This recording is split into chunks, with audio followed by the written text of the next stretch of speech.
இந்த மைவித்திரிக்கு சப்போர்ட் பண்ணி வீடியோ போடுறவங்கலாம் கொஞ்சம் மோத்த காட்டி போடுறீங்களா? எவனே தெரிய மாட்டேது. ஏன் அவனுக்கெல்லாம் போய் வக்காலத்து வாங்குறீங்க? உண்மையே சொல்கிறேன், நான் அசிங்கமாக கேட்குறேன் அந்த ஆளை. ஏன்டா டே எங்கே இருந்துறியா வரீங்க நீங்கள்? எம்டி நல்லவர், எம்டி நல்லவர் லட்சியம் வேலுவன். ஏன்டா இன்னமும் இதே டைலாக் அடிக்கிறேன்? போய் 3 வருஷம் ஆச்சுற. 2024 போனால் 25 ஆச்சு, 26 ஆச்சு. இந்த வருஷமும் வரமாட்டான்.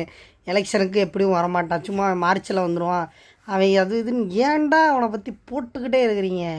உங்களுக்கு வேறு கண்டென்ட்டே கிடைக்காது. அந்த மைவித்திரியை தவிர வேறு எந்த கண்டென்ட்டுமே கிடைக்காது. எதுவும் பொண்டாட்டி எதுவும் உங்களுக்கு கூட்டிக்கிட்டு கொடுத்தானடா?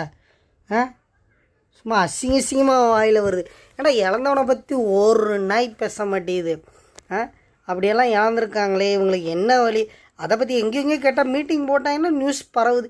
எங்கே இருக்கிற மீட்டிங் போடுறீங்க? ஏன் இழந்தவனை இவனை கூப்பிட மாட்டேங்கிறீங்க? இன்னும் பணம் சுருட்டணும் திருடன்னு தான் யோசிக்கிறீங்களா? இழந்தவன் ஒரு நாள் கூட உட்காந்துட்டு எங்கே இருக்கான் அவனை ஒரு கூப்பிட்டு வச்சு மீட்டிங் போட்டால் யார் பேசியுமே நான் கேள்விப்பட்டது இல்லை. இழந்தவனுக்கு ஏதோ ஒரு குரூப் வச்சுருக்கீங்களா? சங்கம் எதுவும் வச்சுருக்கீங்களா? ஒன்றுமே கிடையாது. ஏன் அவனை வச்சு இன்னும் கண்டென்ட்டை க்ரியேட் பண்ணி மைவித்திரி நல்லவர், லட்சியம் வெல்லுவது, மொண்டாட்டி வாழ்க, புள்ள வாழ்க, அசிங்கமாகவே இல்லையா அவனை வச்சு இன்னும் பேசுகிறதுக்கு?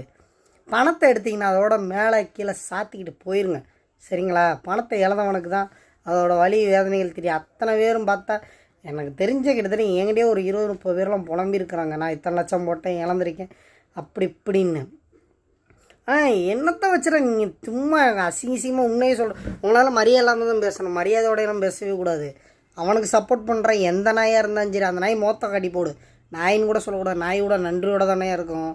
ஆனால் நன்றி கட்ட ஜென்மங்கிறது கரெக்டாக தான் ஏன் காட்டுறீங்க? இழந்தவனை பற்றி எவனா எனக்கே வீடியோ போட்டுறீங்களா மைவித்திரியில்? இல்லை இழந்தவனுக்கு ஆதரவாக போட்டிங்க, என்னாச்சு ஏதாச்சும் உங்களுக்கு குறைகள் எப்படி எவனா கேட்குறீங்களா? சும்மா அவன் நேற்று கூட ஒரு லைவ் ஒன்று போட்டிருந்தான் மைவித்திரியை பற்றி. ஓட்டு போலிங் எடுக்கிறான். என்னடா ஓட்டு கணக்கு எடுக்கிற? அவன் வருவானா வரமாட்டானான்? அது என்னடா நீ மோத்த காட்டுற? ஆம்பளையாக இருந்த மோத்தையே காட்டாமல் எங்கே இருக்கிற வீடியோ போடுற? ஃபஸ்ட்டு மோத்த காட்டு. நீ எந்த ஊர், எந்த ஏரியா, அதை மூலம் சொல்லி என்ன மயிருக்கு அவனுக்கு நீ ஃபஸ்ட்டு சப்போர்ட் பண்ணுறேன் அதை மூலம் சொல்லி பேசு. 1 லட்சம் போட்டு 10 லட்சம் எடுத்துகிட்டா மூடிட்டு போ, சரியா? இழந்தவனை பற்றி பேசுகிறியா? சும்மா அவன் வந்துடுவான். மைத்திரி எம்டி வந்துடுவார், அவன் மொண்டாட்டி வந்துடும், அவன் புள்ள வந்துடும், என் குடும்பத்தார் ஒற்றார் உறவினர் எல்லாம் வந்து அப்படியே உனக்கு இது பண்ணுவாங்களா? நீ அசிங்கமாக எனக்கு வாயில் வருது. தயவு செஞ்சு சொல்கிறேன், மைவித்திரியை பற்றி சரியான ஆம்பளையாக இருந்தால் முகத்தை காட்டி, இப்போ நான் எப்படி பேசுகிறேனோ அதேமாதிரி பேசி வீடியோ போடு, சரியா? அவனுக்கு முகத்தை காட்டாமல் வீடியோ போடாத.